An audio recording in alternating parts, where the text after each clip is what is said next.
अस्तु भवतां सर्वेषां हार्दं स्वागतं। नमो नमः सर्वेषाम्। इदानीं वयं कारक प्रकरणस्य वार्तां करिष्यामः। विद्यार्थिनः एका सूचना वर्तते। सा सूचना एषा अस्ति यत् परीक्षायां तत्र प्रश्नपत्रं संस्कृतमाध्यमेन आयाति और यदि अहं संपूर्णं हिंदी माध्यमेन पाठयिष्यामि चेत एवं अनुभवामि यत् भवितुं शक्यते यत् परीक्षायां तत्र गत्वा भवतीनां सम्मुखे ऐसा समस्या आगच्छेत्। तो सभी साथी एक बार मुझे ये बताएं। देखिए, बहुत मेहनत के साथ कुछ स्लाइड के माध्यम से हम लोग बात करेंगे कारक प्रकरण की, लेकिन ये पूरा संस्कृत माध्यम से है।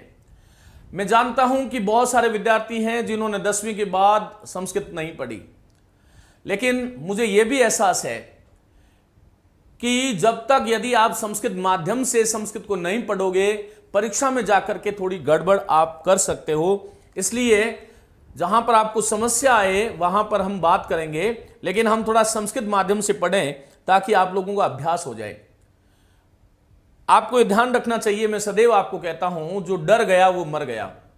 जीवन में भय नहीं होना चाहिए, और भय का जो भूत है वो हमारे मस्तिष्क पर ऐसा छाया होता है, हमें सदैव लगता है कि संस्कृतम कठिनम, संस्कृतम कठिनम, संस्कृत सिंह अस्ति यस्मान खादिष्यति, संस्कृत तो शेर है, हमें खा जाएगा।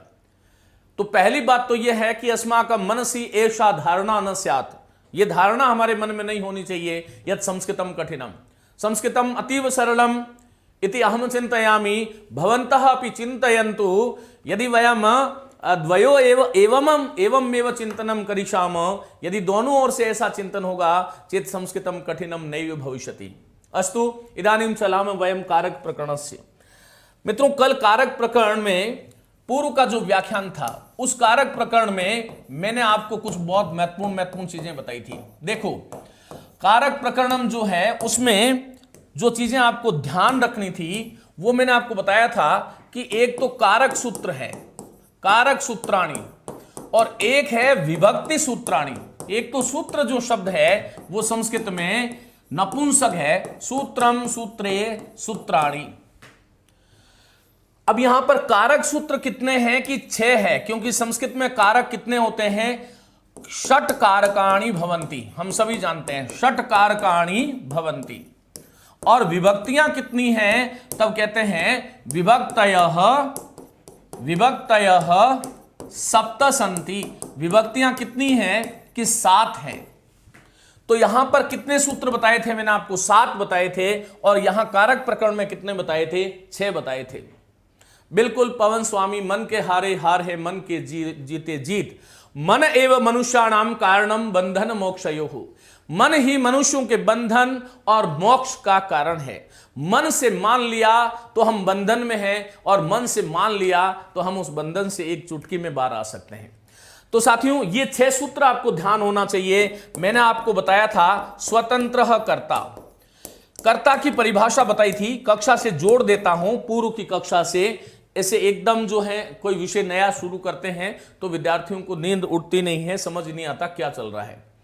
तो पूर्व के व्याख्यान में हमने ये कहा था, मैंने आपको कहा था कि कर्ता कारक का आपसे सूत्र कोई पूछे तो स्वतंत्र कर्ता। जितने भी साथी अभी कक्षा को देख रहे हैं, मुझे पहले ये एश्योर कर दें, क्या आप लोगों ने पूर्व का व्याख्यान सुन लिया है? यदि सुन लिया तो एक बार थम्स अप करें।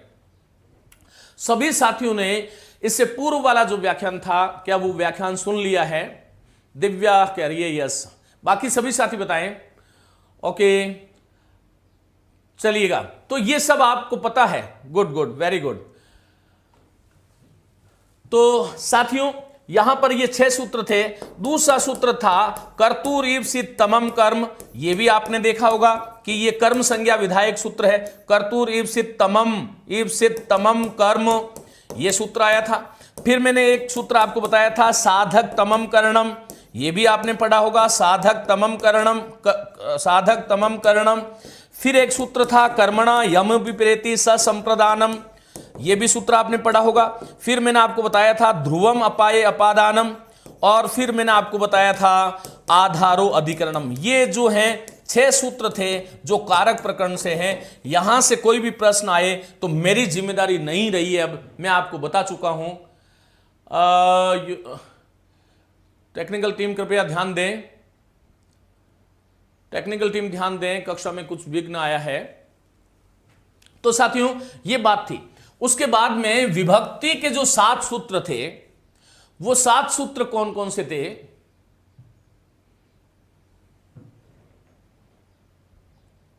साथियों क्लास रुक गई है, वापस शुरू की जा रही है।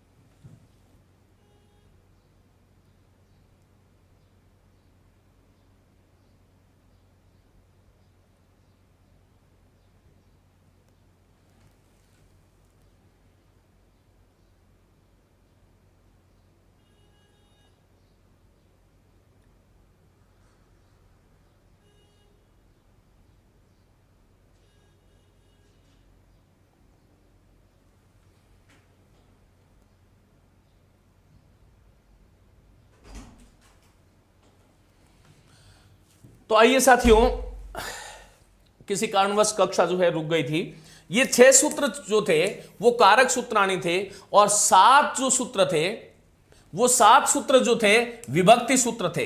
विभक्ति सूत्र कौन कौन से थे, एक बार हम इनकी चर्चा करते हैं। जो पूर्व के व्याख्यान में मैंने आपको बताया था, प्रथमा विभक्ति का सूत्र था कर्तरी प्रथमा, कर्तरी प्रथमा।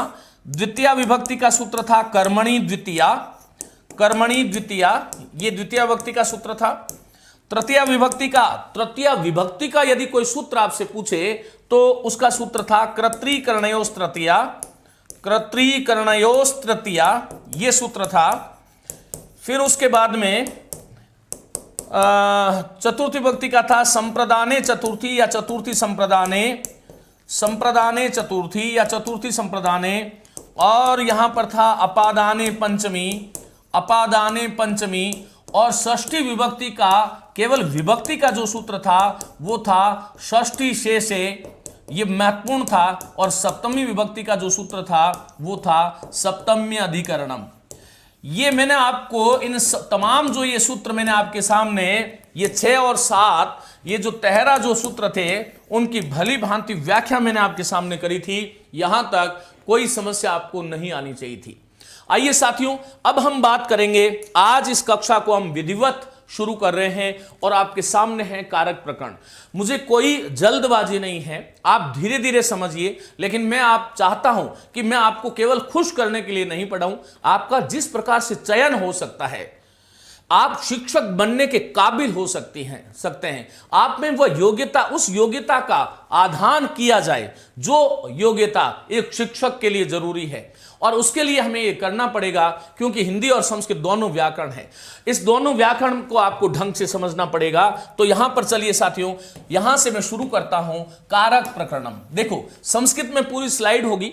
अभी हम इसमें जो है, हमने कारक सूत्र पढ़ लिए हैं, कारक सूत्र पढ़ लिए हैं, हमने विभक्ति सूत्र पढ़ लिए हैं। अब हम जो है कुछ अन्य मुख्य कारक सूत्र पढ़ेंगे, साथ ही उपपद विभक्तियां कौन सी है उसके बारे में भी हम बात करेंगे। और अनुवाद की दृष्टि से भी यह प्रकरण जो है बहुत महत्वपूर्ण है। चलिए साथियों, आइए हम बात करते हैं। सभी साथियों का हार्दिक स्वागत और कक्षा से जुड़ जाइए। मित्रों, यहां पर देखिए, वाक्य रचनायाम कारकस्य क्रियायाश्च युगपद विद्यमानता आवश्यकी अस्ति। देखो, संस्कृत भाषा में जब वाक्य रचना होती है, वाक्य रचना जब होती है, उस वाक्य रचना में 2 मुख्य घटक होते हैं। एक तो क्या चाहिए अपने को, कारक चाहिए, और एक क्या चाहिए, क्रिया। अर्थात देखो, यहां पर यही कह रहे हैं कि वाक्य रचनायाम, अर्थात वाक्य रचना में कारकस्य, कारक का, और क्रियायाः, क्रिया का युगपत अर्थात एक साथ विद्यमानता आवश्यकी अस्ति। कारक और भवनलाल, बिल्कुल टॉपिक वाइज टेस्ट हो गया है। आज का जो टेस्ट आएगा वो टॉपिक वाइज ही आने वाला है। अभी मैं ये चाहता हूं बेटा, मुझे आप सभी बहुत प्रिय हो सच में, अभी मैं चाहता हूं कि पूरी तरह से डूब जाओ यार, और पूरी तरह से डूब करके जब आप 1 घंटे बाद में जाओ तो आप बहुत कुछ सीख करके जाओ। आप लोगों ने YouTube पर, सोशल मीडिया पर इतना कुछ पढ़ा है, मैं जानता हूं। मैं आपको यहां पर कह सकता हूं, ये अपना परिवार है, कि आपने बहुत सारा कचरा पढ़ रखा है जो परीक्षा की दृष्टि से इतना उपयोगी नहीं होगा। तो हम ये चाहते हैं कि आप यहां से वो चीजें सीखो जो आपको परीक्षा में आती है। मैं आपको खुश करने के लिए नहीं पढ़ाऊंगा, ये ध्यान रखिएगा। जहां पर समझ में नहीं आए मुझसे 10 बार पूछिए, मैं आपके लिए समर्पित हूं, ये आपको ध्यान रखना है। तो अब हम यहां पर बात करते हैं कि वाक्य रचना में 2 चीजों की जरूरत है, एक तो कारक होना चाहिए और एक क्रिया होनी चाहिए। जैसे मैं आपसे यहां पर कहूं कि अहम प्रतिदिनम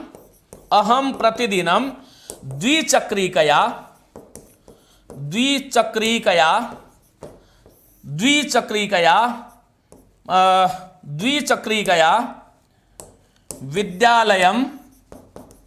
अब मैंने यदि इतना कह दिया तो क्या यह वाक्य पूर्ण हुआ? क्या यहां पर देखो, अहम क्या है? कर्ता कारक है। अहम क्या है? कर्ता कारक है। प्रतिदिनम क्या है? अव्ययम है, अव्यय पदम है। और द्विचक्रिका क्या है? करण कारक है, करण कारकम। और विद्यालयम क्या है? कर्म कारकम। यहां पर इनमें 3 कारक आपके सामने आए। इस वाक्य में कर्ता कारक है, इस वाक्य में करण कारक है और इस वाक्य में कर्म कारक भी है। 3 कारक है, लेकिन क्या यह वाक्य पूर्ण है? क्या आप सभी साथियों से यदि मैं जानना चाहूं कि क्या वाक्य पूर्ण है क्या, और ये जो मिशन मैंने चलाया है इसमें सभी आपका सहयोग चाहिए। मुझे कमजोर विद्यार्थी, आपको नहीं आता है चलेगा, लेकिन बुद्धि से कमजोर, संकल्प से कमजोर आपको नहीं होना है। संकल्प और बुद्धि से कमजोर हुए तो ये लाखों विद्यार्थी परीक्षा दे रहे हैं, आप जीत नहीं पाओगे। ओके, आप कह रहे हैं कि वाक्य पूर्ण नहीं हुआ, इसका मतलब हुआ कि मैं प्रतिदिनम, मैं हमेशा द्विचक्रिका के द्वारा विद्यालय को। अब आगे क्या नियत था इसमें? कारक तो थे लेकिन कौन नहीं था? क्रिया नहीं थी। और जब मैं इसके साथ में गच्छामि जोड़ देता हूं तब यह वाक्य पूर्ण हो गया। ये गच्छामि क्या है? क्रिया है। इसका मतलब क्या हुआ कि किसी भी वाक्य में क्या होने जरूरी है? कारक जरूरी है, कारकस्य। और कारक के साथ में क्या जरूरी है? क्रिया भी होनी चाहिए, कारक भी होने चाहिए। केवल कारक से वाक्य पूर्ण नहीं होता, यह आपको ध्यान रखना है। युगपद अर्थात इन दोनों का साथ साथ होना जरूरी है, यह आपको ध्यान रखना है। युगपद विद्यमानता आवश्यकी अस्ति, आवश्यकी स्त्रीलिंग है, अस्ति अर्थात है। अब यहां पर द्वयोः अन्यतः, यदि यहां दोनों चीजें नहीं है, द्वयोः अर्थात कौन? एक तो कारक और एक क्रिया, ये 2 चीजें नहीं है तो अस्य उच्चारणे, इन दोनों चीजों का यदि उच्चारण एक साथ नहीं होता है तो आकांक्षाया शमनम नैव भवति। आकांक्षा क्या होती है? वाक्य का एक आवश्यक गुण होता है।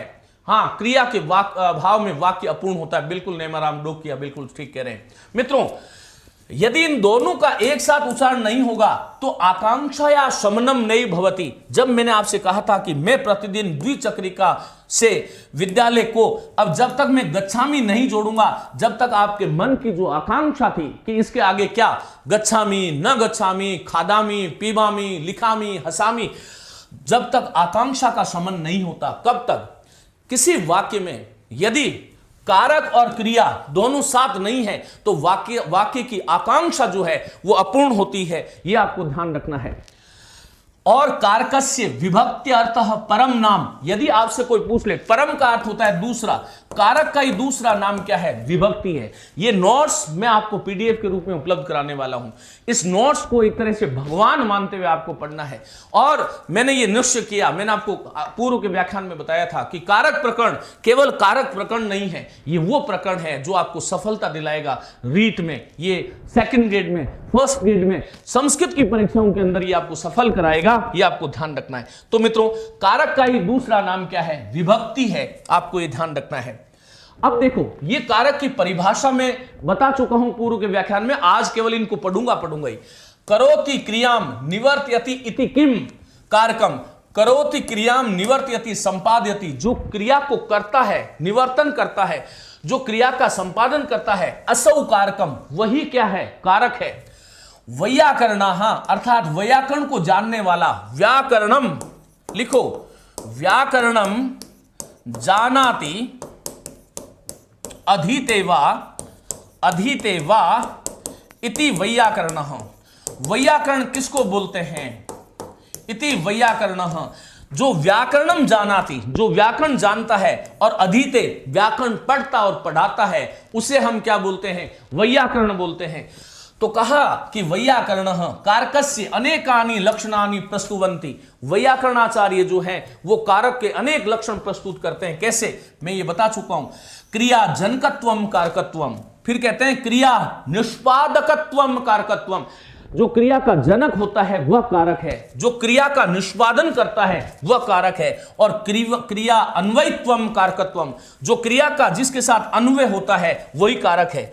इसमें देखो, अहम का, द्विचक्रिका का, विद्यालय का, इन तीनों का इस गच्छामि क्रिया के साथ अन्वय हो रहा था, इसलिए विद्यालय भी कारक है, द्विचक्रिका भी कारक है, अहम भी कारक है। लेकिन ये प्रतिदिन का क्रिया के साथ जो है अन्वय नहीं हो रहा है, ये तो क्रिया की विशेषता बता रहा है, इसलिए प्रतिदिनम क्रिया विशेषण है, अव्ययपदम है। अब देखो आगे चलो। कारक भेद, कारक के कितने भेद होते हैं? तो संस्कृत व्याकरणे षट कारकाणि भवन्ति, 6 कारक हैं।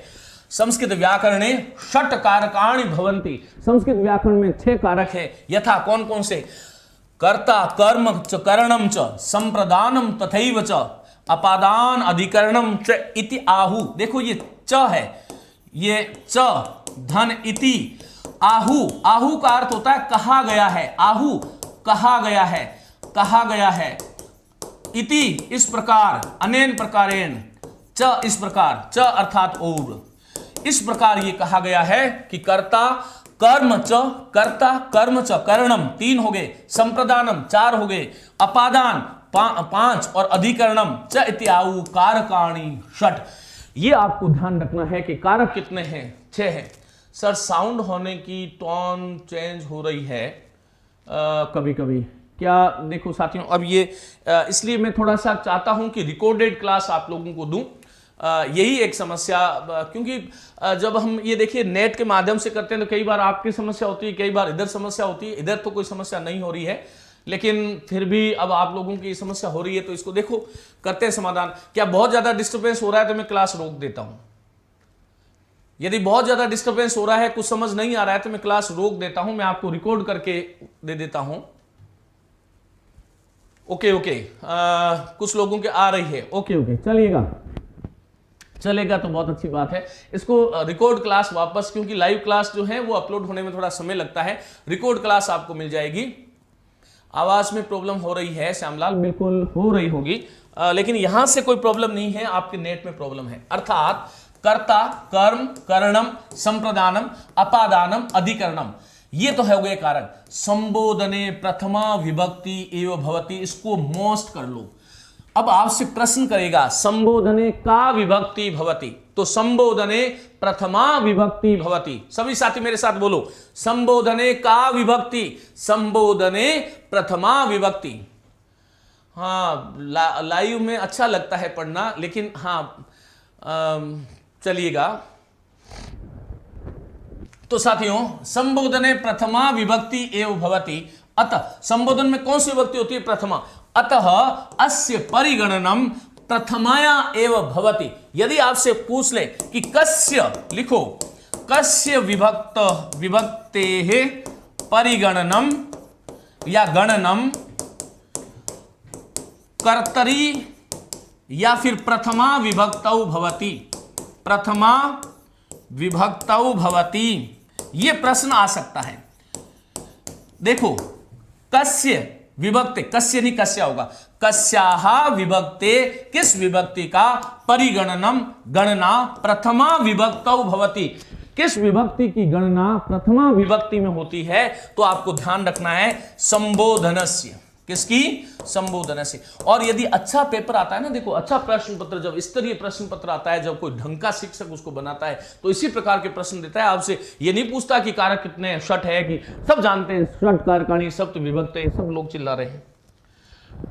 अब यहां पर देखो, ये कुछ बहुत महत्वपूर्ण चीजें हैं जिसको आपको बहुत शांति से, बहुत धैर्य से आपको सीखना है। मैं सिखाऊंगा, बस आपको केवल सीखना है। मित्रों, संबंधः तु वाक्य प्रयोगस्य अनुवादस्य च दृष्ट्या अपरिहार्य। संबंध कारक जो है वो कारक नहीं है। संबंध कारक कारकम नास्ति, संबंध कारकम नास्ति, कारकम नास्ति क्यों नहीं है मैं बता चुका हूं, क्योंकि संबंध का क्रिया के साथ सीधा संबंध नहीं होता है, परंतु क्या है, परम विभक्ति अस्ति। विभक्ति तो संबंध है, विभक्ति अस्ति। तो इसका प्रयोग कहां होता है, एक तो वाक्य प्रयोग का और एक अनुवाद का, ये दो काम जो है वो संबंध के माध्यम से होता है। किंतु कारक अंतर्गते अस्य परिगणनम न भवति, परंतु कारक में इसकी गणना नहीं होती है। अस्य इदम कारणम अस्ति, इसका ये कारण है, ये रट लो कि संबंधस्य क्रियया सह साक्षात योग न भवति। मोस्ट कर लो कि संबंध का क्रिया के साथ, संबंधस्य संबंध का क्रियया सह क्रिया के साथ साक्षात योग न भवति, साक्षात योग नहीं होता है। यथा, कैसे, यथा देवदत्तः रामस्य पुस्तकम पठति, ये एक वाक्य है। क्या है बोलो, देवदत्तः रामस्य पुस्तकम पठति। इसका मतलब है कि देवदत्त राम की पुस्तक पढ़ता है। इसमें क्रिया क्या है बोलो, पठति क्रिया है। कर्ता कौन है, देवदत्त।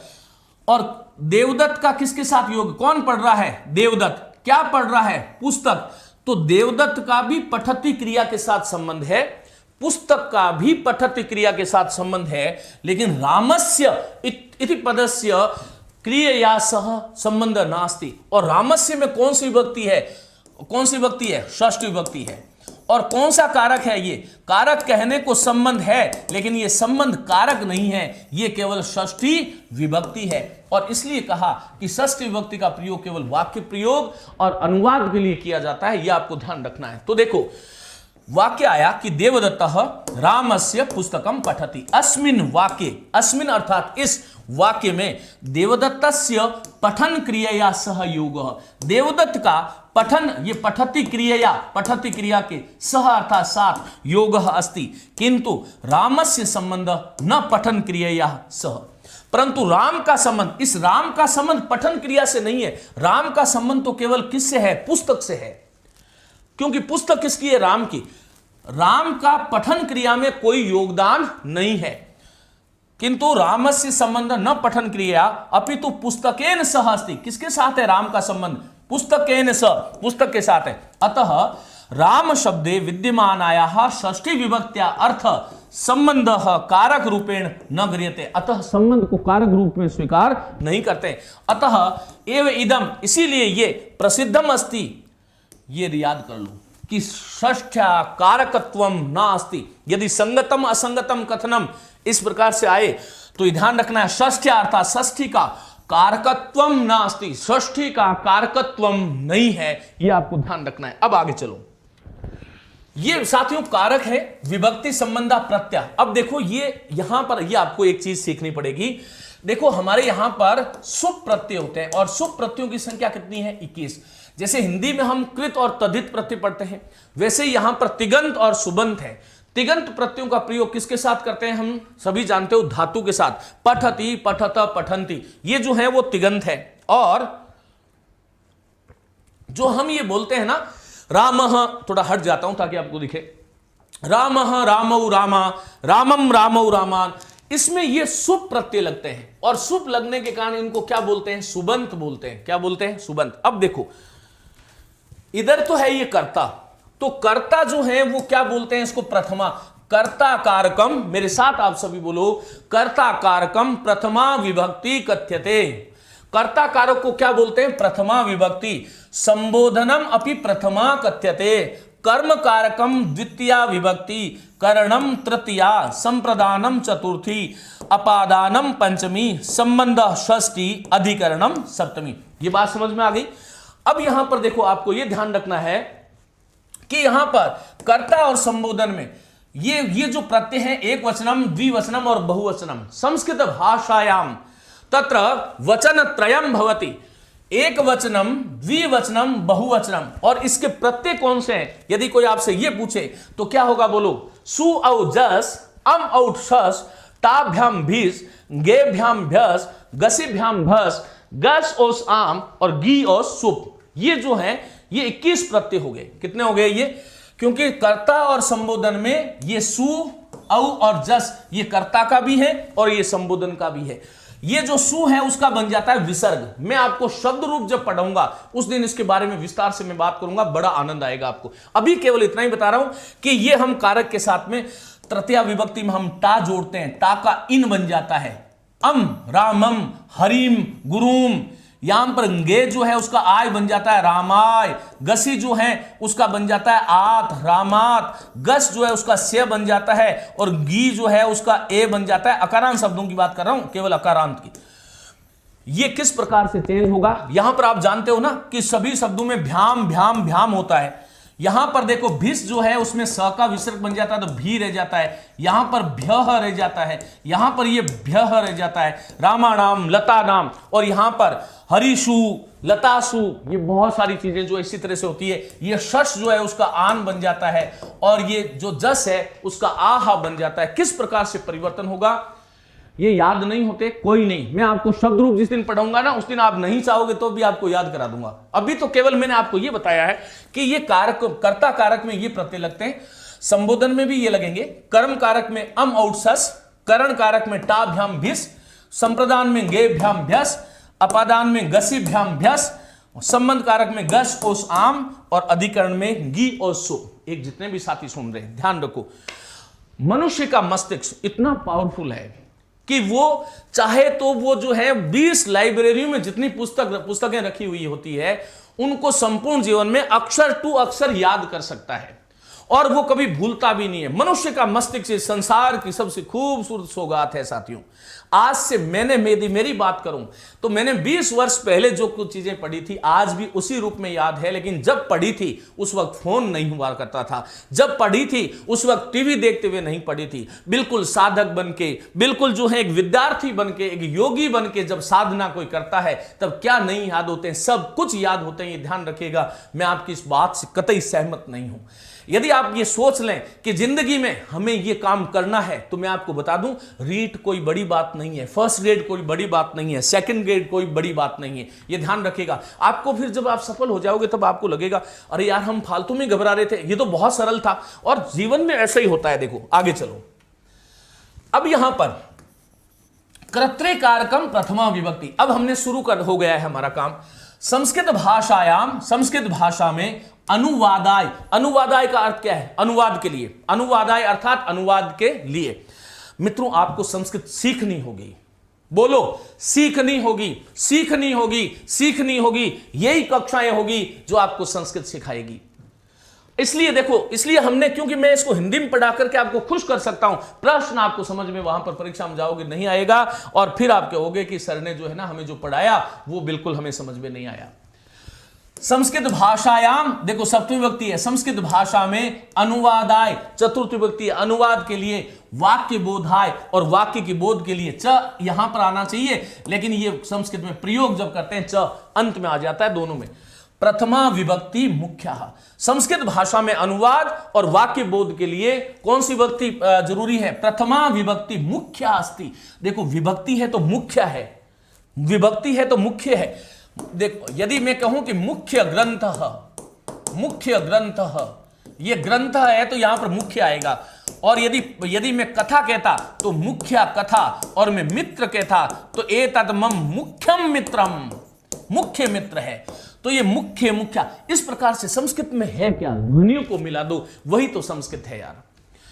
तो देखो मुख्य अस्ति कौन, प्रथमा विभक्ति, तस्याहा उसका, तस्या उसका, प्रथमा विभक्त्याः अर्थ प्रातिपादनाय सूत्रम प्रस्तुतम। अब ये प्रथमा विभक्ति का मुख्य सूत्र है आपके सामने जो लिखा हुआ है, यहां से प्रश्न नहीं आए ऐसा नहीं होता है, हर परीक्षा में प्रश्न आता है एक।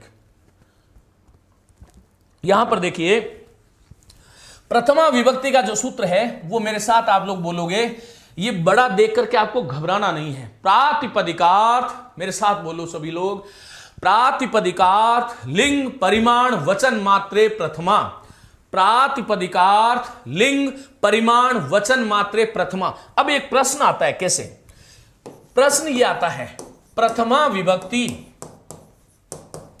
प्रथमा विभक्ति ही कुत्र न भवति, ये प्रश्न आएगा परीक्षा में, ठीक है।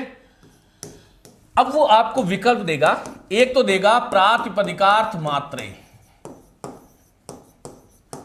प्रातिपदिकार्थ मात्रे, फिर वो बी ऑप्शन आपको दे दिया समूहाधिक के मात्रे, और सी ऑप्शन दे दिया आपको, स ऑप्शन दे दिया वचन मात्रे, और डी ऑप्शन आपको दे दिया परिमाण मात्रे।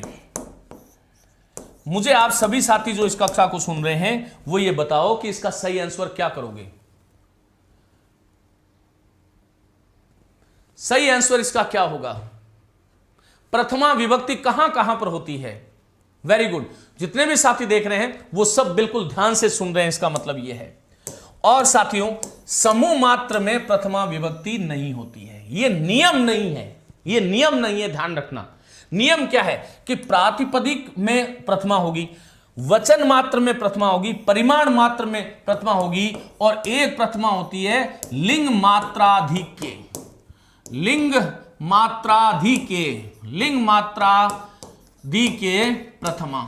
ये 4 स्थल है। कितने स्थल है? 4। प्रातिपदिकार्थ मात्रे मैं बोलूंगा, आपको मन मन में बोलना है प्रथमा विभक्ति। कहां कहां प्रथमा विभक्ति होती है? 4 जगह है। प्रातिपदिकार्थ मात्रे आप बोलोगे प्रथमा, लिंग मात्राधिके प्रथमा, वचन मात्रे, परिमाण मात्रे। तो ये आपको ध्यान रखना है, 4 स्थल है जहां पर हमें प्रथमा विभक्ति का प्रयोग करना चाहिए। अब यहां पर एक तो सीधा सीधा प्रश्न ये आएगा, दूसरा प्रश्न ये आएगा, वो आपको कोई उदाहरण देगा और वो पूछेगा प्रातिपदिकार्थ मात्रस्य उदाहरणम नास्ति। तो आपको अब यह जानना पड़ेगा कि यह प्रातिपदिक आखिर चीज क्या होती है। इसको जानने के लिए यहां आओ।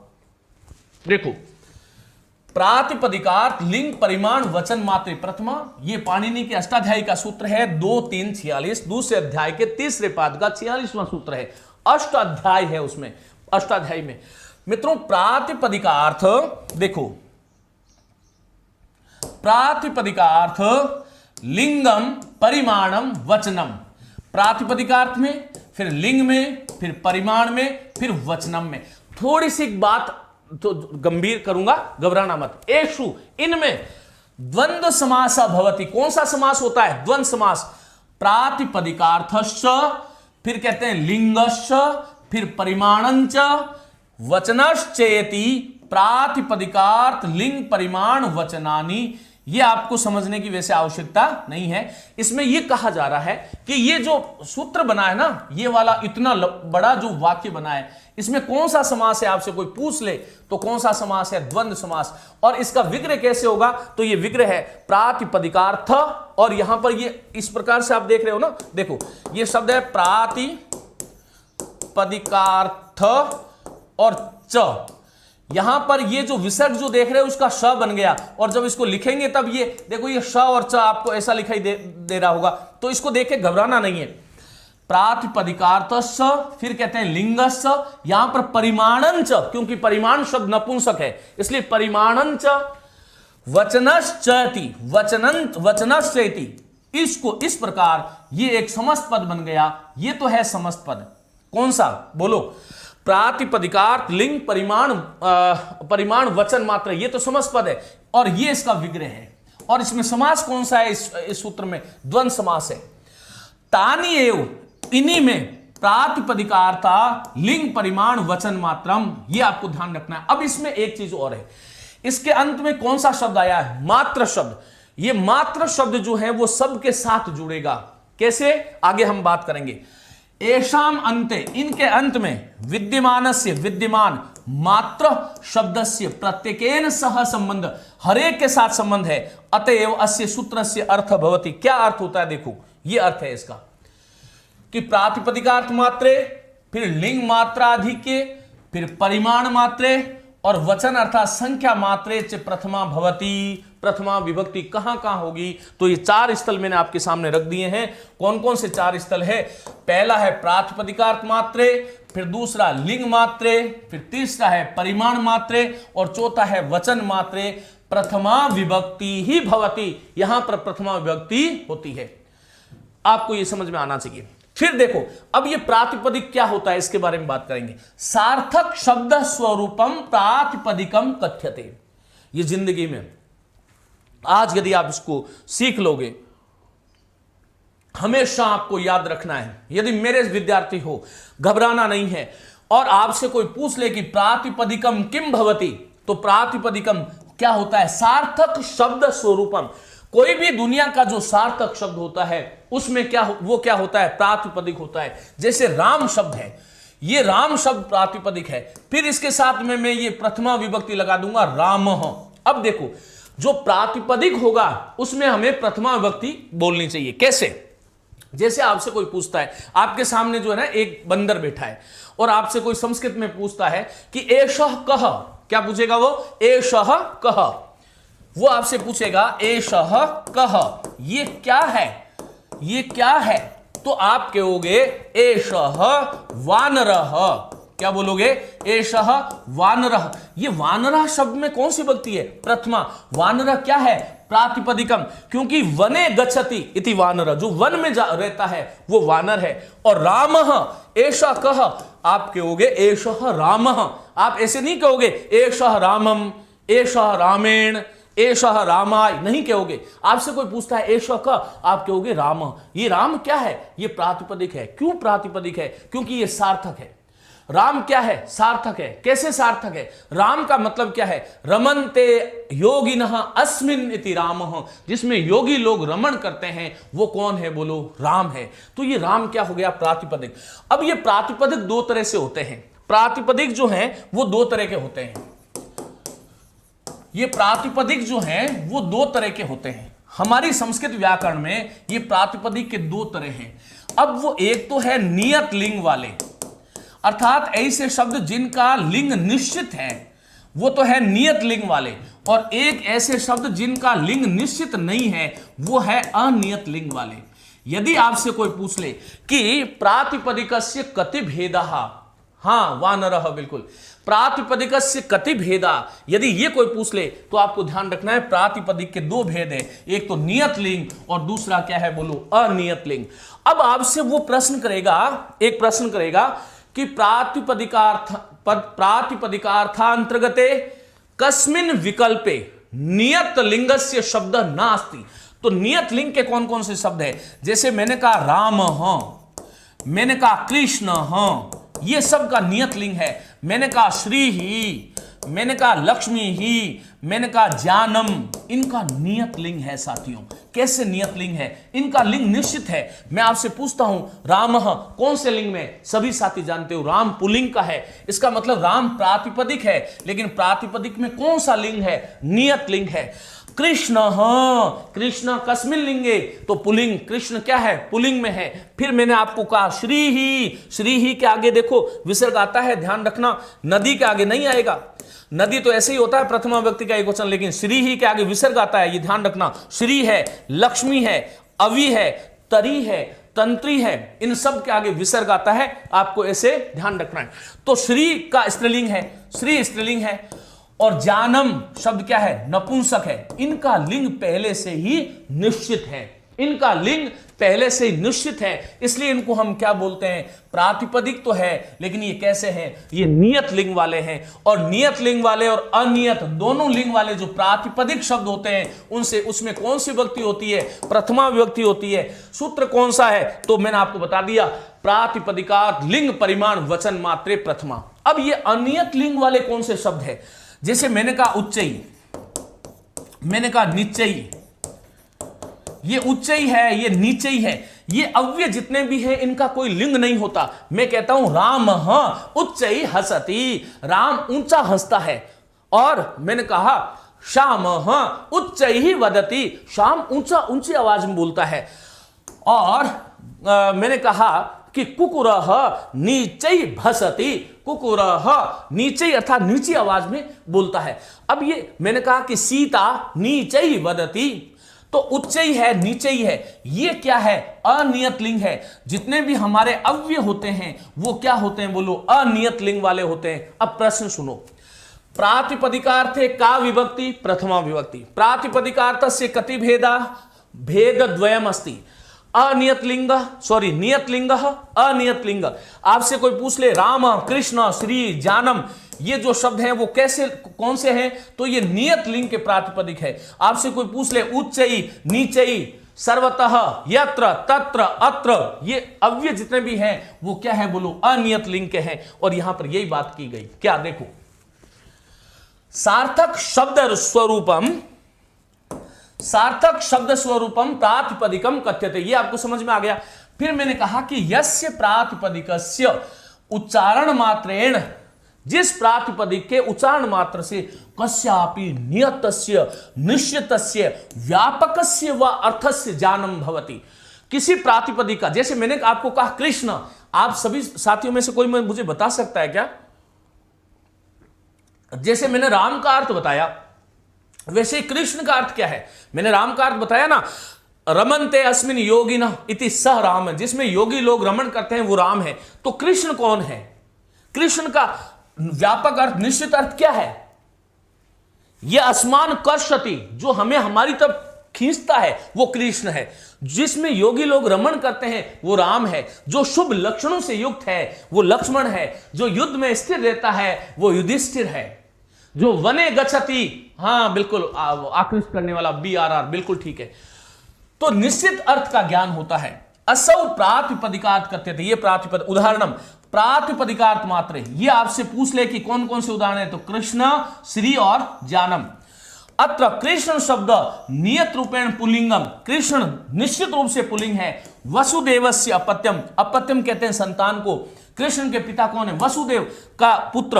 और एक वचनम च बोधयति, कृष्ण जब मैं बोलता हूं, ये कृष्ण शब्द आपने सुना, सुनो, कृष्ण शब्द सुनने से आपके मन में क्या आया? पुल्लिंग है। किसकी संतान है? वसुदेवस्य अपत्यम, अर्थात वसुदेव की संतान है, इसीलिए इनका नाम वासुदेव है। और एक वचनम, एक वचन, कृष्णा एक वचन है, कृष्ण द्विवचन है। और कृष्णा बोलता तो क्या होता, बोलो, ये बहुवचन है। कृष्णा कृष्णौ कृष्णा, राम रामौ राम, आपको ऐसे ध्यान रखना है। श्री शब्द नियत रूपेण, ये जो श्री शब्द है, श्री को ऐसे लिखो, यहां पर टाइपिंग में मिस्टेक है, ये श्री में विसर्ग आएगा। श्री शब्द, श्री शब्द जो है वो नियत रूपेण अर्थात निश्चित रूपेण स्त्रीलिंगम भवति। श्री शब्द जो है वो नियत रूप से जो है वो स्त्रीलिंग है। लक्ष्मी रूपम अर्थम च बोधयति, और श्री जो है वो, श्री का मतलब क्या है? लक्ष्मी। श्री जैसे बोलते हो ये इसका अर्थ आता है लक्ष्मी, अर्थम च बोधयति। जान शब्द, ये जो जान शब्द, ये देखो मैंने आपको बताया ना, कृष्ण, श्री और जानम। अब इसमें तीनों का अलग अलग बता रहा हूं। जान शब्द नियत रूपेण जानम नपुंसक लिंग, जान शब्द जो है वो निश्चित रूप से नपुंसक है। जानम, गृहम, भवनम, मित्रम, वनम, सूत्रम, ये सब नपुंसक है। एते नियत लिंगा शब्द, इसको क्या बोलते हैं? नियत लिंग वाले शब्द। और उच्चई, नीचई इत्यादीनि अव्यानि कस्मिंश्चिदपि लिंगे विशेषतः प्रयुक्तानि न भवन्ति। उच्चई है, नीचई है। मैंने आपसे पूछ लिया कि अत्र का लिंग बताओ, कोई बता सकते हो क्या? वो अनियत लिंग है। रामः अत्र क्रीडति, लता अत्र क्रीडति, रमा अत्र क्रीडति, बात समझ में आई? नदी अत्र वहति, तो अत्र ही रहा। इसका मतलब क्या हुआ? ये कोई विशेष लिंग में प्रयुक्त नहीं होते हैं, अपितु त्रिषु लिंगेषु समान रूपेण प्रचलितानि सन्ति। अव्यय जो पद है वो अनियत लिंग के उदाहरण है। ध्यान रखो, जो अव्यय है वो अनियत लिंग के उदाहरण है और वो तीनों लिंगों में समान रूप से प्रचलित होते हैं। अतः नियत लिंगः शब्द मोस्ट इंपोर्टेंट। अलिंगानि अव्यानि च प्रातिपदिकार्थ मात्र से उदाहरणानि संति। आपसे कोई पूछ ले कि प्रातिपदिकार्थ मात्र का जो है वो कौन से उदाहरण है, तो एक तो नियत लिंगः ये शब्दः संति और एक अलिंगानि अर्थात अनियत लिंगानि ये शब्दानि संति। ते सर्वे शब्दाः प्रातिपदिकार्थ उदाहरणं संति। अतः उच्चै नीचै कृष्ण श्री जानम इत्यत्र सर्वत्र प्रातिपदिकार्थ मात्रे प्रथमा विभक्ति भवति। ये आपको प्रातिपदिकार्थ की कहानी थी। अब इसको एक बार, अब देखो, अनियत लिंगस्य प्रातिपदिकस्य लिंग मात्रस्य अधिके अर्थे प्रथमा भवति। अब देखो लिंग मात्र अधिके, ये देखो प्रातिपदिकार्थ का समझा दिया। अब लिंग मात्रा अधिके प्रथमा, लिंग मात्रा अधिके प्रथमा। आपसे कोई पूछे कि लिंग मात्र अधिके में प्रथमा होती है, इसके उदाहरण कौन से हैं, तो तट, तटी और तटम, ये कहते हैं तटम त्रिषु। जो तट शब्द है वो तीनों लिंगों में प्रयुक्त होता है। जब मैं तटः बोलता हूं तब ये क्या है, पुल्लिंग है। जब मैं तटी बोलता हूं तब ये क्या है, स्त्रीलिंग है। और जब मैं तटम बोलता हूं तब ये क्या है, बोलो, नपुंसक है। और ये किसका उदाहरण है, लिंग मात्राधिक्य। और लिंग मात्राधिक्य में कौन सी विभक्ति होती है, प्रथमा विभक्ति। यहां पर कहा गया तटः तटी तटम, अयम तट शब्द त्रिषु लिंगेषु प्रयुक्त। ये जो तट शब्द है वो तीनों लिंगों में प्रयुक्त होता है। अतः इसलिए एतत् अनियत लिंगम अस्ति अत्र लिंग मात्रा अधिके प्रथमा भवति। और लिंग मात्रा यदि आपसे कोई पूछ ले कि तट तटी तटम अत्र प्रथमा कस्मात् भवति, तो लिंग मात्रा अधिके प्रथमा भवति, ये आपको ध्यान रखना है। तीसरा है परिमाण मात्रे प्रथमा। मैंने आपको 4 स्थल बताए। तीसरा है परिमाण मात्रे। पहला था प्रातिपदिकार्थ मात्रे, दूसरा है लिंग मात्रे, तीसरा क्या है, परिमाण मात्रे। परिमाण मात्र में भी प्रथमा विभक्ति होती है। इसका उदाहरण है द्रोणोव्रीहि। परीक्षा में सीधा सीधा आता है द्रोणोव्रीहि कस्य उदाहरणम, परिमाण मात्रे। द्रोण क्या होती है, हम गांव के लोग हैं सब। खारी शब्द होता है ना, खारी से जब हम तोलते हैं, खारी बाल्टी और ये द्रोण, ये माप होते थे, पुरातन माप है ये। तो ये द्रोणोव्रीहि। परिमाण एक तो होता है परिमाण और एक होता है परिणाम, दोनों अलग अलग है। परिमाण का अर्थ होता है यस्य माप तोल क्रियते, जिसका मापन किया जाता है, जिसका तोलन किया जाता है। ऐसी कोई भी सामग्री जो होगी वो किस में आएगी, बोलो, परिमाण मात्र में आएगी। और परिमाण मात्र का उदाहरण क्या है, द्रोणोव्रीहि। परिमाण शब्द से अर्थ अस्ति मापनम तोलनम। अब ये प्रश्न सीधा सीधा आपसे पूछ लेते हैं कि परिमाण मात्र से अर्थ मापनम तोलनम या दैर्घ्य विस्तार, किसी वस्तु का विस्तार मापते हैं, जमीन को इत्यादि।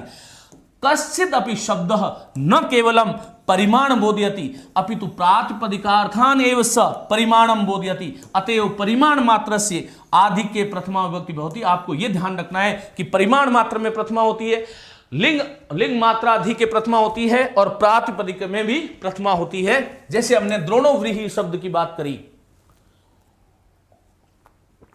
अब देखो, अत्र द्रोणो, द्रोण क्या है, मापन की इकाई है, मापन इकाई है, मापनम इकाई।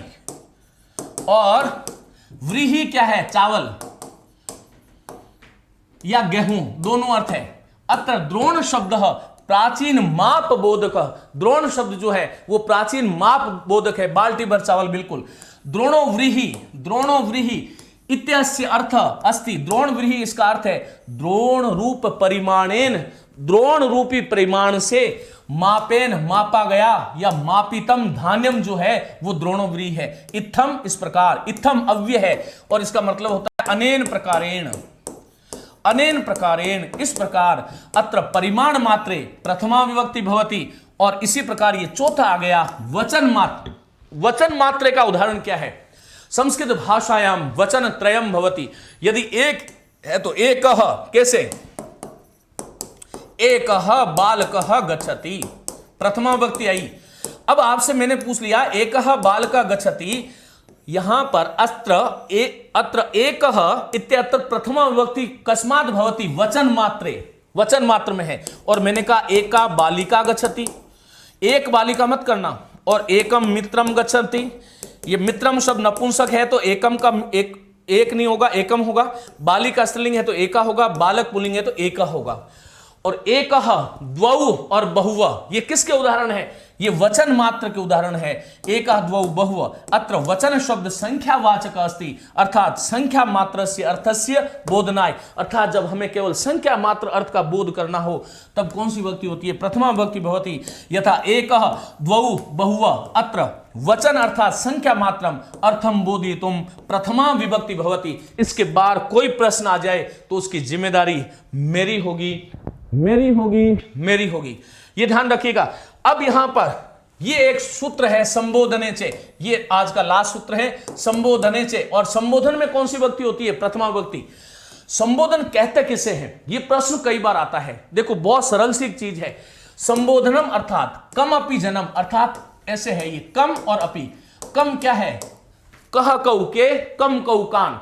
कम अपि किसी को भी, जन्म अर्थात व्यक्ति को, किमपि कुछ भी, कथितुम कहने के लिए, कथ धातु तुमन प्रत्यय निजंत प्रयोग, कथितुम तस्य अर्थात उसका, अभिमुखीकरणम कृत्वा, उसका अभिमुख अर्थात हम सामने करके जब बोलते हैं, कृत्वा करके, किमपि बोधयति जब हम उसे कुछ भी कहते हैं, उसी का नाम संबोधन होता है।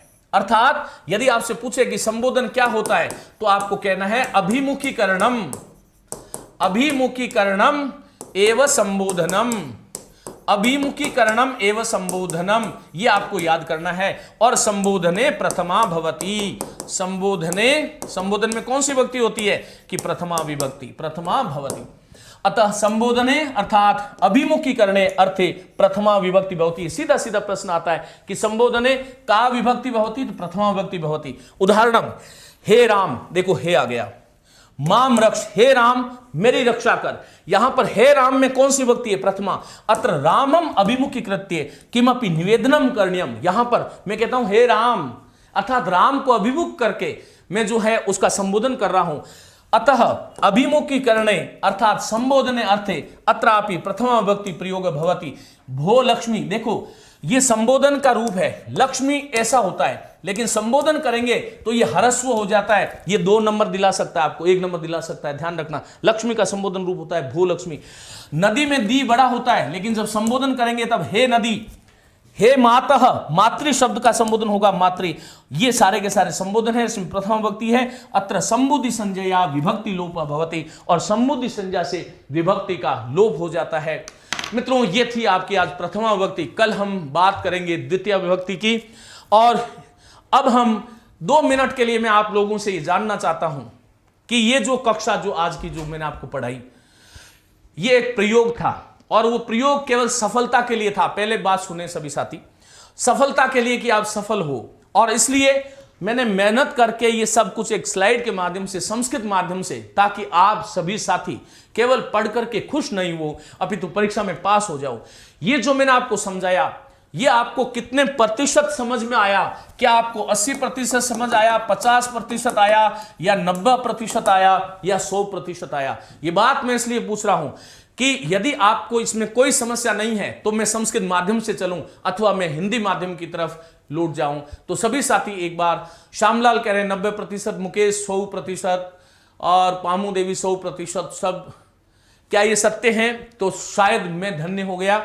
और आप लोग भी, आपको सबको, सभी साथियों को मेरी खूब खूब शुभकामनाएं। आप इसी प्रकार से आनंद के साथ आप लोग पढ़ते रहे।